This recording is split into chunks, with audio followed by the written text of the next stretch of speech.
Alright, welcome back to Cripple Critter Speed Shop. And today I'm going to show you how to make a set of spark plug wires for your Ford Taurus. I have a 2003 Ford Taurus which has the Vulcan engine. I don't like using the stock wires, and you can make your own wires. It's a pretty simple process. I already have 4 pre-made, but those are Excel wires where I have gone and purchased the MSDs. They're both 8mm silicone wires, and they're the spiral core, so they'll travel the same. The reason I bought the MSDs is because I'm going to use these on a V8 engine. Using 2 of them right now won't hurt anything.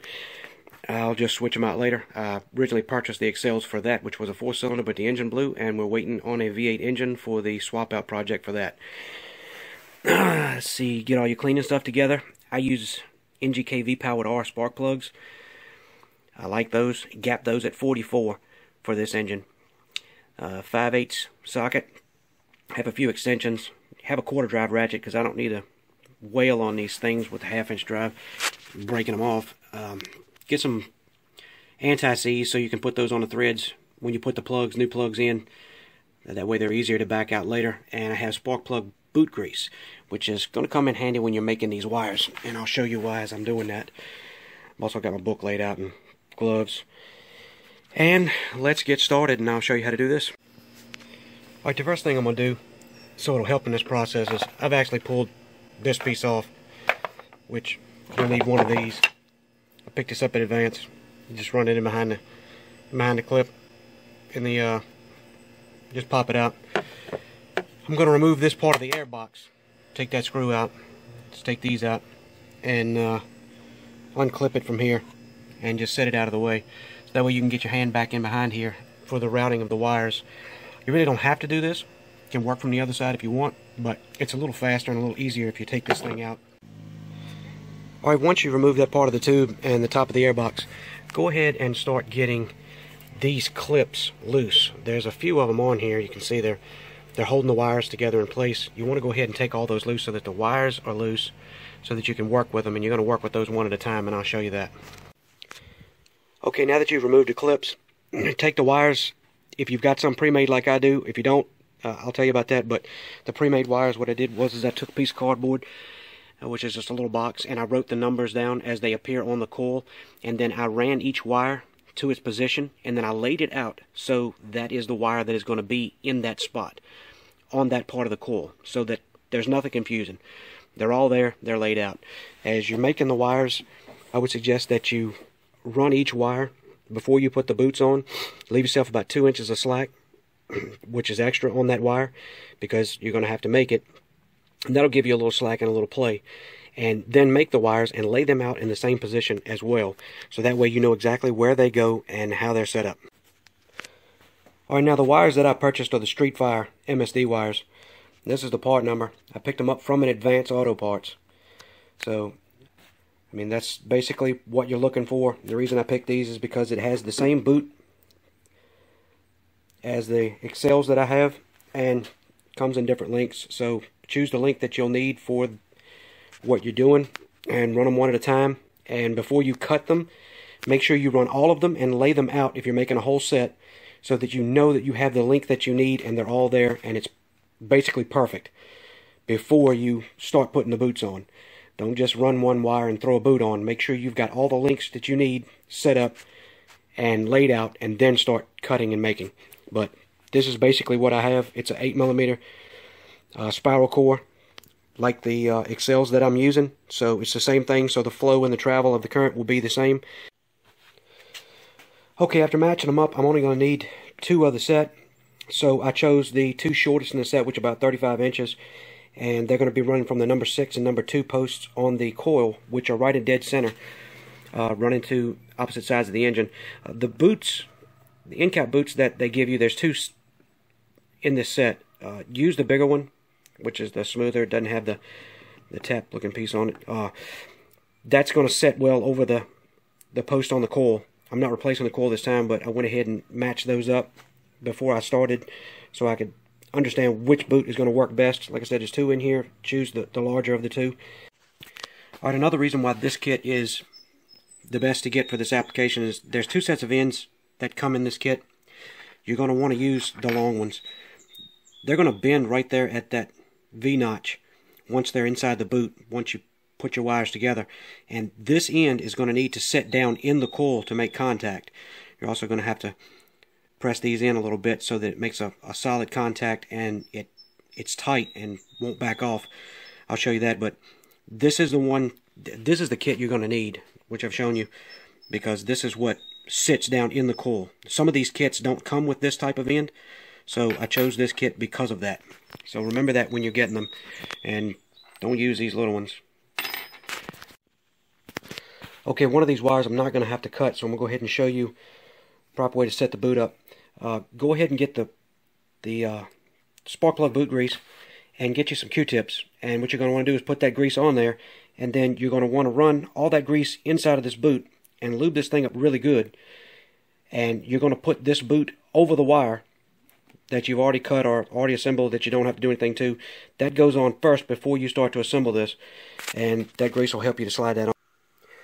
Now when you're cutting these wires, I use an X-Acto blade because it works the best. I mean, you can use a regular razor knife or whatever you want to use, but press it down just to where there's a little bit of resistance, because there is a piece inside of here that has, it's like a thread, almost like it's threaded. You'll get to that point. When you get to that point, just kind of hold it back like this and barely cut that thread. Once that thread is cut, then you'll be able to pull it completely off. You can kind of twist it around and then it'll separate itself. But you got to just barely cut through that thread, because you don't want to cut into the black wire in the center, which is this. Don't cut that. That's got to stay intact. So if you cut through that thread, that, I guess there's a little white silicone piece that's around that thread, just underneath it, will basically let it loose and you can pull it off. Alright, once you've done that, slide the clip on. You want to pull this clip so that it's sitting about right here. That's all you need. And then cut this off just behind this, because you're not going to need this much lead sticking out. You don't want that. And you'll press this down. Now this kit comes with a tool to put these together. You set it in a vise and it clamps it down. I don't have a vise because my vise is still in Virginia. I haven't been able to get it, so I'm just going to use the needle nose pliers to squeeze these. I'll get them tight and I'll show you how to squeeze those. But that's basically the setup. Boots back there, boots on first, and this is the way you want this to set on. With this piece right at the back, right where that little tab is at, that's where that lead needs to be. Another thing I'm going to add, once you've got this in position, before you tighten it up, make sure that the way it's going to bend is the way it's going to sit in the boot. Don't put it on backwards, because then you got to turn the boot around, and that thing gets tight once it's on that piece of wire. So you want it in the setup that it's going to be, so that when you pull this boot back over top of this brass piece, it's actually in position the way it's supposed to be. Alright, I've used the pliers to tighten these up. As you can see, just press it in and press there's 4 corners there. Press the 4 corners in and try to keep it round and just down inside the wire so that it's on there snug and it won't come off. And then put some more of this grease on the wire and on that plug, so that when you pull it back through, it helps it and it's not really tugging against this brass piece. As you're sliding it through, bend it a little bit at a time, and this is the finished product. This is what you're gonna want to see.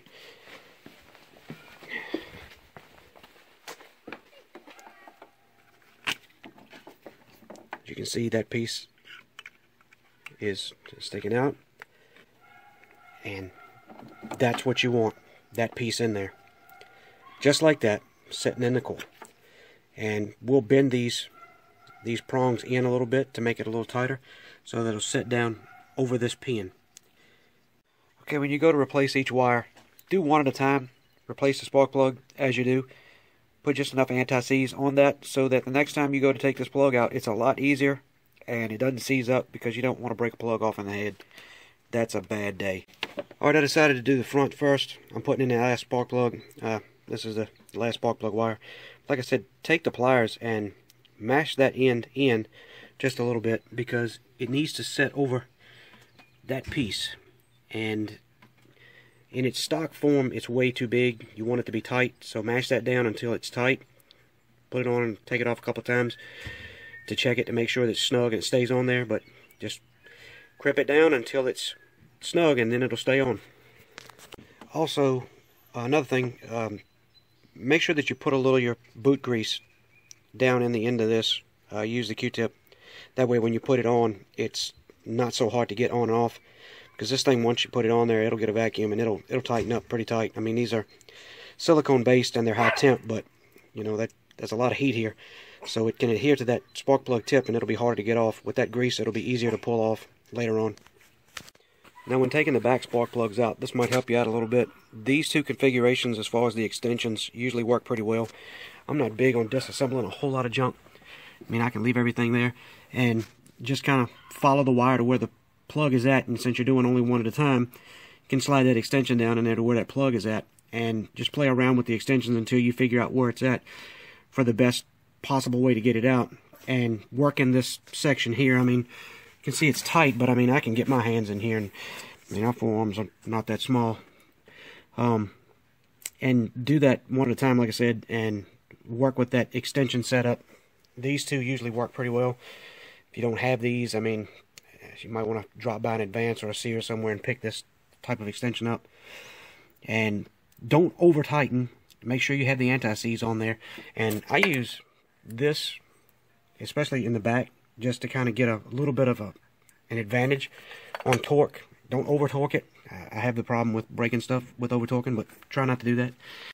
I wanted to show you this. The middle one is a little tricky. Use the longer extension of the two that I showed you, and that's where it'll put it. And you can run your ratchet back here. I decided to let my little dog outside, and she does not like the neighbors. So there it is. I mean, and if you've used anti-seize before, you can pretty much, that's it. Just a little torque and it's loose. So that's why I say the anti-seize works really great. Always use it. Now that I'm close to done, I'll show you another trick. This is something that might help you out.